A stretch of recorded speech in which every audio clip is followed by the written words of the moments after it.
سے قبل 1000 BC میں یہ تعمیر ہوا ہے ہیکل جس کو کہتے تھے وہ، اور وہ آج کل جیسے ٹیمپل کہتے ہیں، ٹیمپل آف سولومن، یعنی ہیکل سلیمانی یا معبد سلیمانی، ہم اسے مسجد اقصی کہیں گے، دور کی مسجد۔ اس کے بعد وہ یہ ہے کہ تقریباً 600 قبل مسیح میں 587 ایگزیکٹلی اس میں اس کو گرا دیا گیا نیبوکڈنیزر نے۔ پھر یہ کہ تقریباً 200 برس کے بعد دوبارہ بنائی گئی اسی جگہ پر، پھر اسے 70 عیسوی میں پھر گرا دیا گیا، وہ آج تک گری پڑی ہے۔ تو جب حضور صلی اللہ علیہ وسلم کو معراج ہوا ہے تو وہاں کوئی عمارت نہیں تھی، البتہ یہ کہ معلوم ہوتا ہے کہ ایک گرجا وہاں پر بنا دیا گیا تھا، اس لیے کہ یہ جب ہیڈریان نے اس کو آباد کیا دوبارہ سن 70 میں تو تباہ و برباد کر دیا تھا ٹائٹس رومی نے سن 70 عیسوی میں، حضرت عیسیٰ علیہ السلام کے رفع سماوی کے 40 برس کے بعد، تو اس نے گرا دیا اور پورا شہر ویران کر دیا۔ لیکن پھر 60-70 برس کے بعد وہ ایمپرر تھا ہیڈریان رومن ایمپرر، اس نے دوبارہ آباد کیا، اور دوبارہ آباد کیا تو اس کا نام ایلیا رکھا، اب یروشلم نہیں رہا۔ اور پھر یہ کہ جب سن 300 عیسوی میں جو ایمپرر کانسٹنٹائن تھا قسطنطین، وہ جب عیسائی ہو گیا تو اب یہ پوری مملکت عیسائی ہو گئی، تو پھر وہاں ایک گرجا تعمیر کر دیا گیا۔ اس گرجا میں حضرت عمر گئے تھے، جب انہوں نے ہینڈ اوور کیا ہے حضرت عمر کو وہاں کے عیسائیوں نے، تو جب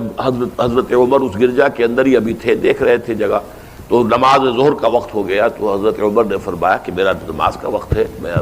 تو انہوں نے کہا وہاں کے عیسائیوں نے کہ آپ یہی پڑھ لیجیے، آپ نے فرمایا نہیں، اگر میں یہاں پڑھوں گا تو اسے پھر مسلمان مسجد بنا لیں گے۔ تو آپ باہر گئے اور اس قبۃ الصخرہ کے اوپر جا کے نماز پڑھی آپ نے۔ یہ جو اس وقت جو ڈوم نظر آتا ہے یہ ہے وہ چٹان، اور یہ بڑی اس کے اوپر گردہ وردہ پڑا ہوا تھا، کچرا وچرا تھا، اسے صاف کیا اور اس پر آپ نے نماز پڑھی، اس لیے کہ یہیں سے اصل میں معراج ہوا تھا حضور صلی اللہ علیہ وسلم کو۔ تو اب اس کے بعد جو ہے عبد الملک ابن مروان نے وہاں پر وہ قبہ بنا دیا ہے جو قبۃ الصخرہ کہلاتا ہے۔ البتہ اسی احاطے کے جنوب کی طرف ایک مسجد بھی ہے، بڑی مسجد ہے، وہ مسجد اقصی کہلاتی ہے، وہ اب مسجد ہے۔ یہ قبہ جو ہے بنیادی طور پر مسجد نہیں ہے، یہ تو یوں سمجھیے کہ جیسے کوئی ہمارے ہاں مقبرہ ہوتا ہے، درمیان میں قبر ہے، اس کے اوپر بڑا سا گنبد بنا دیا ہے، چاروں طرف جو ہے زائرین کے لیے جگہ ہے، ایسے ہی یہ وہ چٹان ہے۔ کہتے ہیں یہ چٹان جنت سے آئی تھی، جیسے کہ حجر اسود جو ہے جس کے بارے میں روایت ہے کہ جنت سے آیا ہوا ہے پتھر، اس طرح یہ چٹان بھی جنت کی ہے۔ بہرحال یہ بہت بڑی ایک چٹان تھی، بڑا پہاڑ کی مانند تھا یہ، جس کے اوپر کے پھر ہیکل بنایا تھا حضرت سلیمان نے۔ اب ہوتے ہوتے وہ چھوٹا رہ گیا ہے، جیسے کہ اب کوہ صفا کوہ مروہ اب کیا رہ گئے، کچھ بھی نہیں ہے، ان کا نشان ہے صرف کہ ہاں یہاں کبھی ایک پہاڑی ہوتی ہوگی جس کے کچھ پتھر جو ہیں وہ نظر آ رہے ہیں۔ اسی طرح سے وہ ایک چٹان ہے، اگرچہ بہت بڑی ہے کوہ صفا اور مروہ کے مقابلے میں،